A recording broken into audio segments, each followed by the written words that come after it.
welcome into We Talk Sports Good. We are here live on another Wednesday, our usual time slot, and we got a full crew here tonight. What is up? They've even got Thomas's sound effects back. It's a real treat, right there. Yeah. So, we are here, still live, with everything going on. No, we're lacking a lot of sports, but we're still going to bring you that sports talk. Yes, sir. And I just want to say, Randall, I don't know if you noticed, but your top 5 all-time NFL uniforms list 1.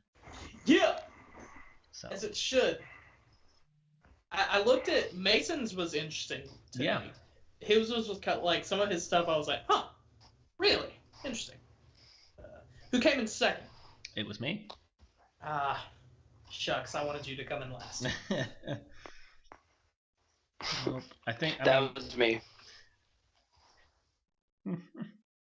But You just would have put all the variations of Texans uniforms on there. Yeah, there's not very many. There's really not. I just thought about that and I was like, could you? I wouldn't even. The red one. Yeah, I thought about it for a second. I was like, can he put out a full top 5 list? Have y'all had that many Did y'all? What's y'all's color rush? My number. Navy blue. Oh, it's pretty much the same thing, just like both navy blue instead of navy blue and white or whatever. It's the same thing except it's the same thing except the numbers and the color rush they're red and in the regular navy blue they're white. Oh, fancy. They have my favorite of all uniform. Yeah. My favorite uniform of all time is when Carolina wears their all black. Yeah, the all black ones are pretty nice, dude. My number 1 was the Chargers powder blues. They're so nice, man. Yeah. Hey, Carolina's when they come, I think they wore their powder blue more this year, but yeah, they're like all blue ones. They're pretty nice too. I like them. Yeah, I think Carolina's got out of all of their uniforms, I think theirs are the best. As a group. I was talking to Dom about them too. I'm a sucker for the Rams color rush. Those like bright yellows. I like those a lot actually. A lot of people hate on those, but I kind of like them. Yeah, they're all right. Fair enough. Everybody loves Jacksonville and Tennessee meet on a Thursday night. God, because both of theirs are just atrocious. Yeah, I'm not gonna lie. I hated on the Seahawks ones for a while, but they've kind of grown on me a little bit, like the highlighter ones. Right. Grown on me a little bit. I'm so glad the Bucks got rid of their neon flashy. Yeah. I liked them. Like, I'm not gonna lie to you, I liked them when they first came out because then I guess that was what was in. But now they just look stupid. The new ones are kind of going back a little bit to me to the ones they had in the 2000s, and I like that. I like it a lot. I'm glad they didn't go with the back when last time we went. I wanted a creamsicle alternate. Yeah, no. Do you like the creamsicles, Thomas? I do. Oh, Thomas, nah. I mean, it's okay, you know. I think it's a disgusting color. If they wore it one home game a year. I feel like, yeah, that's how I feel about the Steelers wearing their Bumblebee uniforms. See, I don't want to. I don't want to wear them at all. Well, that's what I'm saying. I'll allow it once, but if they keep doing it over and over again, the police are gonna have to be involved. I'll get back on Twitter. I'll get back on Twitter if they wear it more than once. Fair enough. Do you know how many Tom Brady creamsicle jerseys they could have sold? 7, and 4 of them would have been so many. You're hating on the creamsicle. Hey, speaking of that, well, not really anymore. But the jersey that I really want to come back is the Patriots old school ones where they have the long snapper on the helmet, the Patty white helmets with the red. Yeah, Patty the Patriot. That was my number 2. Yes. Was that in my top 5 or was that in my honorable mentions? That was in your honorable mentions. That was okay, my I do number love 2. those. Yeah, I love those. I obviously didn't look at that. Can we just recap what y'all's number 1s were? Yeah. So Randall and I actually had the same. We both were on the the Chargers powder blue. Mason was kind of similar. He actually had the Houston Oilers powder blue. So we all had the same idea there. Nice. Go blue, baby. The 2s were Randall had the Raiders black. I had Pat the Patriot. Mason actually had Creamsicle Bucks. Number 3, Randall had Cowboys whites. Mason had the Kelly Green Eagles. Oh, their color rush? You talking about their color rush? The Cowboys? No, the normal white ones. Just the classic whites. Yeah. Oh, okay.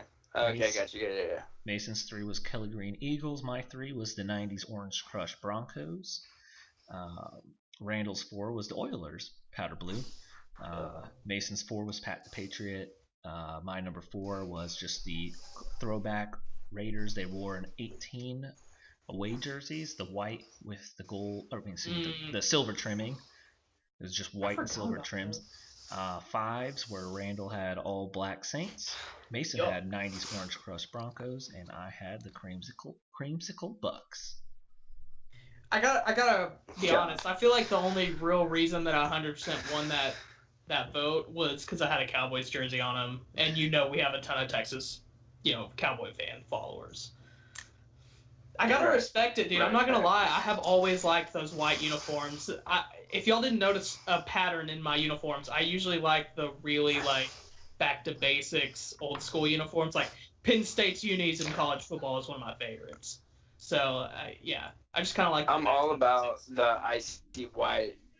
Me too, dude. I do love whites. Yeah, that's always nice. If someone comes out in all white, it's great. The Saints color rush all white was on my list of honorable mentions. I think they're dope. Oh, with the gold. The gold trim on them. Yeah, they're sick, dude. Yeah, they're sweet.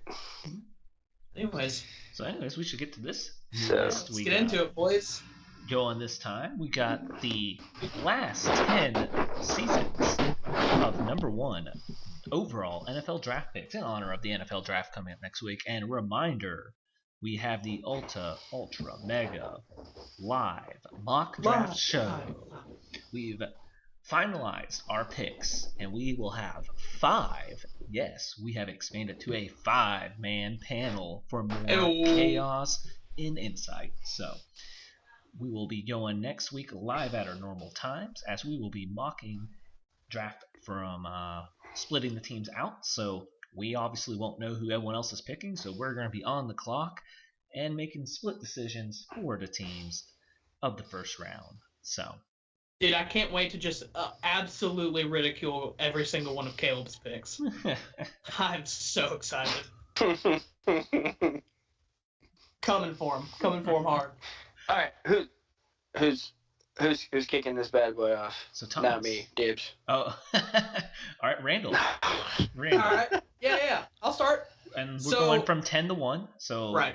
Your worst first round pick in the last 10 years. I have a feeling 10 might be the only one that we all have in common. I think so.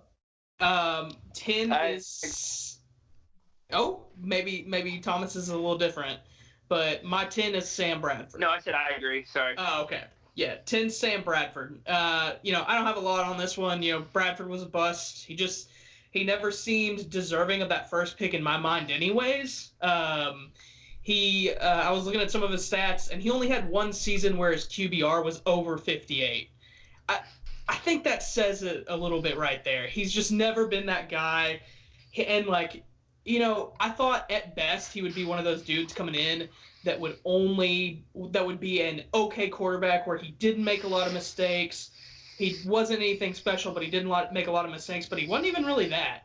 He just wasn't that good. So, Bradford pretty easily landed at the last spot. Was that the 1 year in Minnesota where he actually had a decent touchdown interception ratio, but they still weren't that good?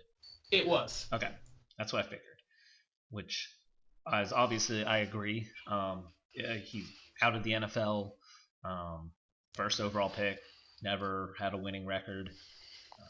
injuries obviously plagued his career, and yeah, I mean, what a college career to turn around and flop in the NFL when you obviously look at what happened after him. You had literally back-to-back Sue, McCoy, Williams, all three all-pro, Pro Bowl level players. Yep. Thomas, did you agree? You did agree? No, absolutely. Bradford all the way. Gotcha. Well, I figured. So, confirm that. Yep. And then now, to probably start a lot more debate, because as obvious, this is where it gets different. It gets very interesting, because obviously you still look at 80% of these players are still in the NFL. Right. So, the balance of what they have done, what they could do, and still trying to get that balancing that all out. So I'll hit number 9 up first. Potentially, I think this might be the only other one I think maybe one of you guys might agree on. I'm putting Jameis Winston here. All right. I mean, he obviously, I know a few weeks ago I went through, I don't think it's over for him. I'm not going that route, but his just career thus far has been very disappointing, with the same issues that people feared was the turnovers are only seeming to get worse. Granted, I understand, there's a lot of, well, how many were actually his fault? But I mean, when you throw 30 interceptions, and you throw fumbles on top of it. I mean, yeah, it's just, when you're literally known for being the turnover machine and setting the 30-30 club, I think it's kind of hard to overlook. And I still think there's, like I said, very good possibility maybe to turn it around in the future. I'm not giving up on him, but year to date right now, it's not like there's been winning in it too. So I had to put him at my number 9. That's fair. I also had Winston at 9. I kind of thought we were going to flip. I thought you and me were going to flip our 8 and 9s. But, Winston, who knows? Like you said, this could change, especially now that he can see, apparently. But right now, it's all in the stats and the record with the Bucs. It hadn't been awful, but it hasn't been good. And he just takes too many risks, gives the ball up way too much. He's got everything you want in his arm. He's actually pretty athletic. He can run pretty well. He doesn't run out of the pocket that much, but when he does, he makes plays. It's just that decision making, and they do every now and then say, or like you said with the half of how many of those interceptions are actually his fault. Well, you can say that for every quarterback. Quarterbacks who don't usually throw that many interceptions, Drew Brees, if he throws like 10 interceptions on the year, you can also go, well, how many of those were his fault? So he still threw 30 interceptions. So I don't think that's a very good argument for him. But he still has room. This is the only, Bradford was the only one on the list that I could truly, honestly say that I don't think they're good and they never will be good type of thing, and they never were. From here on the list, all these guys have the potential to change it around, and I think Winston, out of some of these guys, has the most potential to change it around. So, but yeah, he's still at that number 9 position for me. So Thomas, rounding it out here. So this is where we differ a little bit. I actually put from arguably the worst draft class in the past 10 years, the 2013 draft. It's awful. I put Eric Fisher there. Just looking at his stuff, just his, it's hard for it to come with, the responsibility of being, the first overall pick, but you're an offensive tackle, a left tackle. having to start right away. And yeah, I mean the Chiefs weren't good for the past they started to become good again like 2 years after that or something like that. I can't remember. Anyway, but the fact that he's only got one Pro Bowl, like yeah, he turned it around. He's been coming along strong, but that's just I feel like with the the quarterback that he's got, he's only made one Pro Bowl. And so that concerns me. And with the rest of the group on, I just couldn't put anybody else, ahead of him or behind him, whatever. So yeah, that's where we differ. All right, it'll be interesting then. So, well, then how about we go to we'll keep it with you, Thomas. We'll keep your number 8 here. Okay. Yeah. Now then, number 8 is Jameis. I went back and forth with these two, and I was like, I don't know which one I should pick. And so yeah, like for all the reasons that y'all said, Jameis could have went 9 or 8. You know what I mean? It really didn't matter. But yeah, hopefully, like you said, hopefully this dude can turn it around. Or he could just steal some more crab legs and just be beside himself. So. All right. Well, I'm going to hit my number 8 because I think this might be very possibly controversial. I actually have Andrew Luck here. Ooh, wow. Okay. Ooh.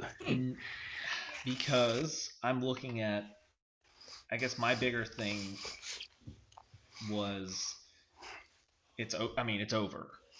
And not that he didn't have a... Is it over?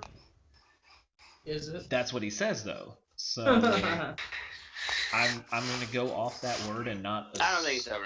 I'm not going to assume he's playing again. He is retired. So I'm going to stick with that. I honestly think he will stay retired. So with that, it was a very good career. But what was there... the show for at least accolades for him? The Pro Bowls, yes, but no Super Bowl, nothing. Not even making it there. More interceptions and touchdowns in the playoffs. He was a very good quarterback, but it just never, I felt like, stuck. So obviously, I had him winning the Super Bowl if he played this year. That was my pick. But I think, a 6-year career and it's over, that kind of sucks for your number 1 overall pick you thought was your next Peyton Manning. So I think the disappointment of it being over kind of weighed heavy for me. Fair enough. Interesting. What's your 8, Randall? My 8, we all have different 8s. My 8's Jared Goff. Goff is the guy who will always just be fine to me. I never think he's going to be a star. He doesn't have a huge arm. He isn't super agile. He doesn't have insane accuracy. What he can ideally be in his career, to me, is the guy that I thought Bradford would be for the Rams. The guy who doesn't make mistakes. They rely on good defense. And I think he can succeed like that. They just have to get back to that great defense and have a strong run game again. And let him make the throws when he needs to make the throws and not rely on him to make the throw at every corner. If they can just get that run game back, the defense wasn't necessarily what it's been in the past few seasons last season. I think they still have the pieces there, but I don't think he's ever going to skyrocket up this list and be an MVP or anything like that. Could he win a Super Bowl? Sure, maybe, but I don't think it's like he's the Super Bowl MVP, no doubt in my mind. He carried them through the playoffs type of guy. He's just going to be fine. He will be an okay quarterback. He might make it to a Pro Bowl or 2 type of thing, but I don't think. Well, he already did make it to 1, didn't he? Yeah. I think he made it to that one this season. Yeah, but I don't think he's ever going to be like an all-pro quarterback. But so that's why I kind of liked him at number 8 on this list. So. All right. Well, then we'll move to number 7, and we'll let you. Then we'll just switch the order. You take number 7. All right. So my number 7 is what Thomas's number 9 was, I believe. I have Eric Fisher at 7. So Eric Fisher's not been the all-star left tackle that the Chiefs wanted, but he has been a fine piece in a Super Bowl winning team. And I think that says something right there. I think eventually they will probably look to replace him at some point. He's been a solid piece for them. He hasn't been fantastic. He's been better as of late. But I think just the fact that you can say you were a starting left tackle on a Super Bowl team, that Pat Mahomes doesn't take a ton of sacks, that to me puts you as a solid player. And I think 7 is ideal for him right here just because, I don't necessarily see him someday being an all-pro left tackle or anything like that, but I think he will always have a spot on his team somewhere as a starting left tackle, whether that's on the Chiefs or not. All right. Well, I am actually on the same page here. You have Fisher at 7 too? I do. I think right. What bumped him was he has a Super Bowl. He's a solid piece. Yeah. He hasn't, like I said, the one Pro Bowl hasn't been much more than crazy above average, but was a very key part still of a Super Bowl team. Like you said, Mahomes got rid of the ball quick, but that offensive line was solid, so it was not a number 1 pick quality that he's been that you would expect, but still a good piece, won a Super Bowl, so I really didn't want to put him in my bottom 3. Fair enough. Thomas?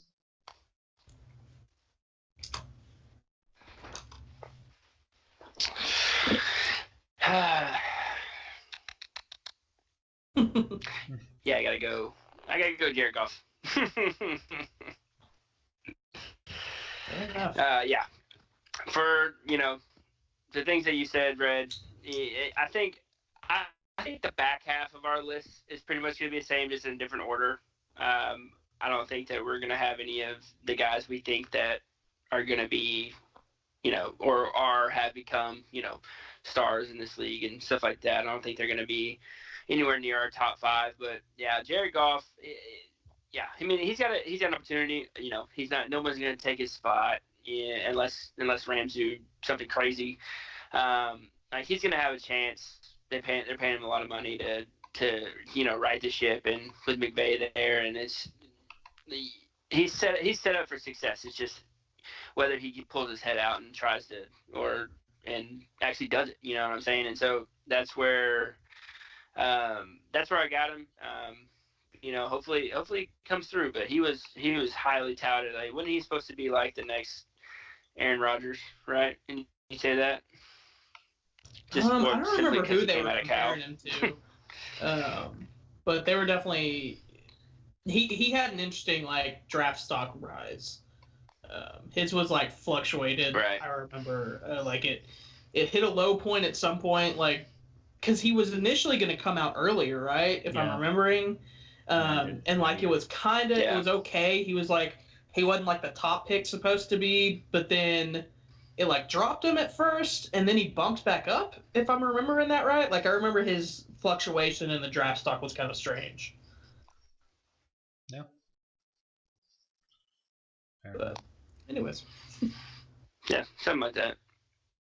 So, well then, we'll just keep this snake draft going. Thomas, how about your 6? My 6. Sorry, my internet is cutting out. Am I still here? Yep. All right. So this might surprise y'all. My 6 comes out of the 2014 draft. I have Jadeveon Clowney, number 6. I'm actually right there with you. And Yeah, I know. Oh, nice. Clowney, for all the hype that was around him, like I was excited about him because it was either him or Blake Bortles or whatever.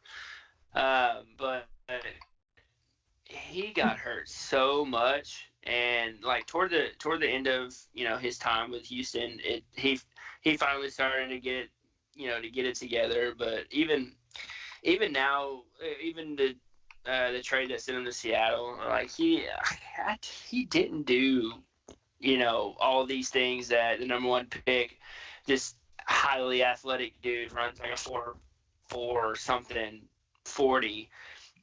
He's not producing like he should. How he was touted. Like if he went like somewhere in the back half of the draft, then we'd be talking about a really solid player and a potential steal in that draft. But he's never. I don't think he's ever lived up to his number one overall status. Will he ever as a pass rusher? I don't know. I think he's best in the run game. Like he's an elite run stuffer, but elite run stuffers don't get paid.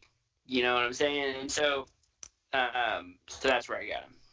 Yeah, I'm actually that's what my number 6 is. I mean, I know. I mean, the hype was he could have gone straight to the NFL out of high school because of how good he was. He should sit out 2 years at South Carolina because of how good he was, and he has no seasons of 10 sacks or more. So with all the he got 9.5. You got 9.5. So with all that, I mean, I get it. You're going to demand attention, but you've had 4 seasons with J.J. Watt also getting attention, and still 10 plus sack seasons. Like Thomas said, he's a great run stopper, but am I going to pay him the top pass rusher money to get 8-9 sacks? I think it's just the hype didn't match it, and that's why I kind of put him here at 6. Fair enough. My 6 is not Clowney. My 6 is actually Baker Mayfield. And I gotta be honest, boys, I was so confused where to put him. Because we're trying to go based off potential, right? So yeah. I can see him turning it around from this past season and being good, and then I can see him not turning it around and being bad, and I'm just kind of lost on him a little bit. There's stuff that's outside of football too with him, that like his mentality on certain things, especially when he's interviewing and stuff, where it's like I could see him getting into it with. I don't know how he is in the locker room. Now, I'm not in there. He could be just that's the way his persona is to the media. I don't know. But I just, he had okay stats that first season towards the end, and then, last season he wasn't that great, and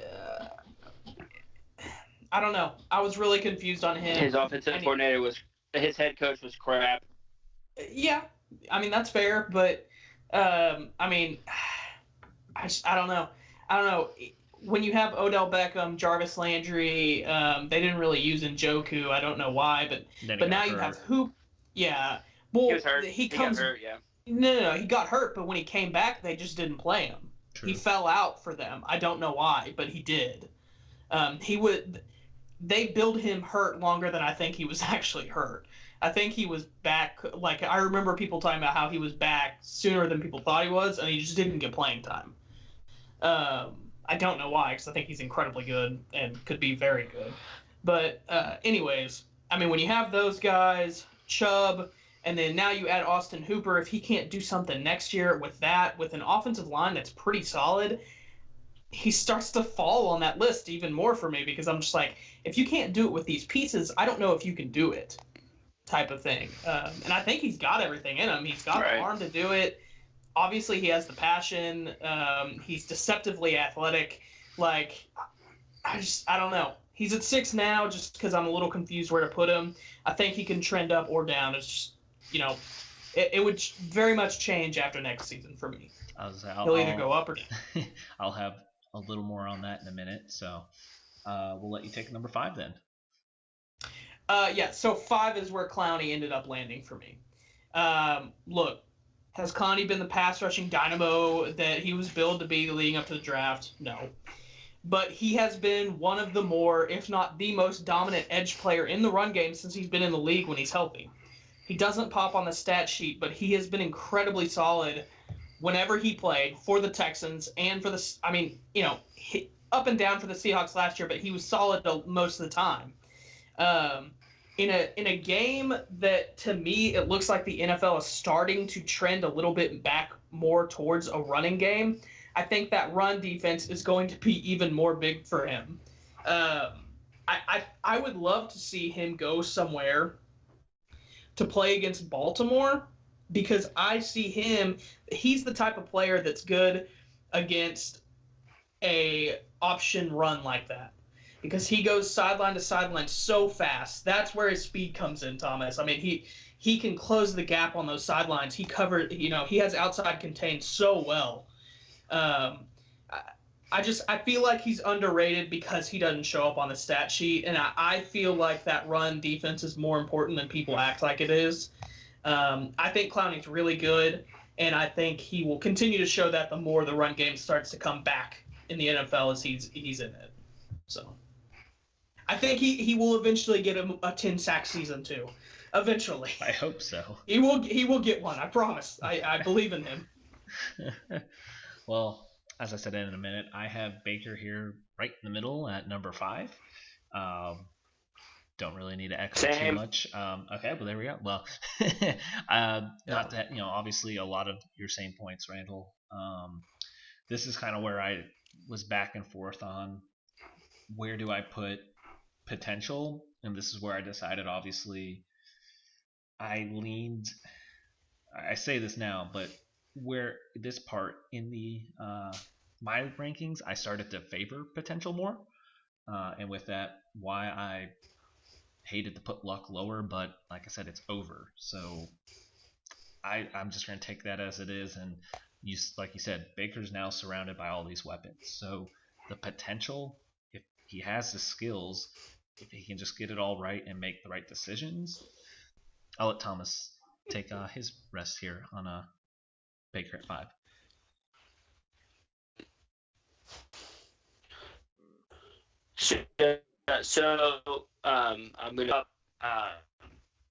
I'm gonna try to say what Dom was trying to say. So I got Baker there. So if you didn't know, like where all the, especially with all the hype, and like I said earlier, what was when he had him for 6, his head coach didn't do him a lot of good, because he he shouldn't have been there. That's my opinion, but that's my opinion. More people get paid way more than I do for that. He showed up in a couple games, so a good track for a couple games. I know he threw a lot of interceptions towards the end of his rookie campaign, but the fact that he wasn't able to do anything with the weapons that he had last year, that the Browns were able to put around him, is staggering. I really don't know a quarterback that wouldn't have succeeded with the weapons that he had.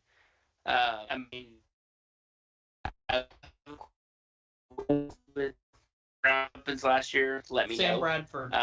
So that's kind of, I don't know, dude.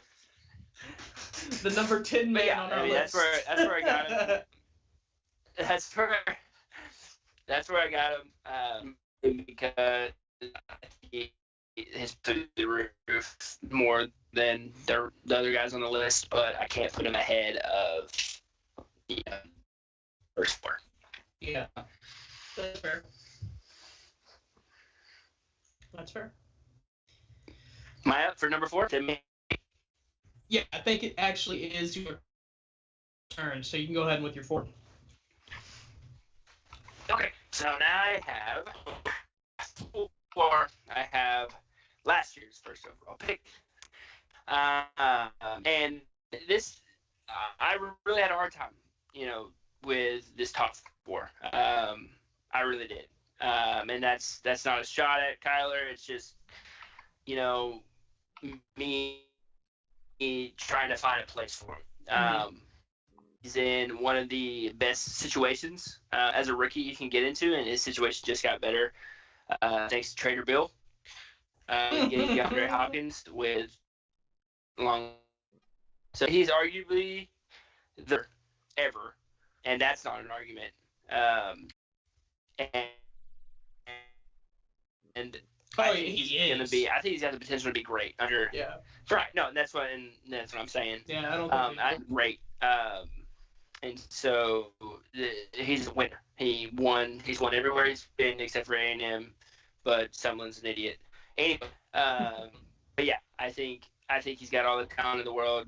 The young, innovative offensive mind, and Cliff Kingsbury. I think the sky's the limit for him. Yeah, it's fair. I'll go ahead and do my 4 then. So my 4 is actually Myles Garrett.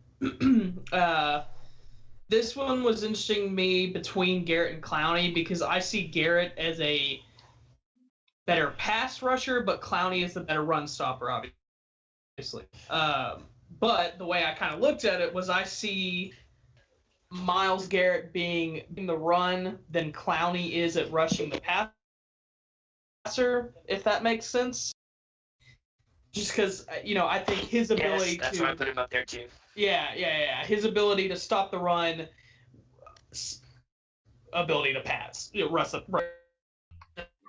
with helmets, basically.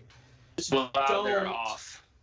Yeah, don't use as a bat and head as a pinata is basically all I'm asking of my defensive ends in the NFL. Especially when you are literally the Hulk defensive. You're asking too much. Am I asking too much for the Hulk not to smash for like a few hours every Sunday?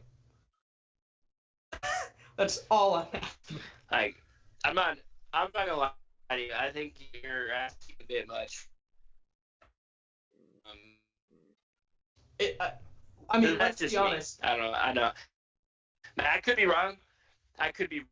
Man is obsessed with dinosaurs, if we remember correctly. He seems like kind of a strange guy. A little odd, but hey, I'm not gonna judge the man who's like 6'4", 6'5", or whatever, and like 260 pounds of pure muscle. So you do you, man. Just take your space. Yeah, if you could, for the sake of your team and your career and me being right, stop smacking people with helmets. Thank you. Can y'all hear me again? Yes. Hey, well, I'll go with my number 4 then, while you can still hear me. So my number 4, here. He said, it's still what seems back and forth with him, big step back. But I think, like you guys had mentioned, he's had 4 seasons now. It was actually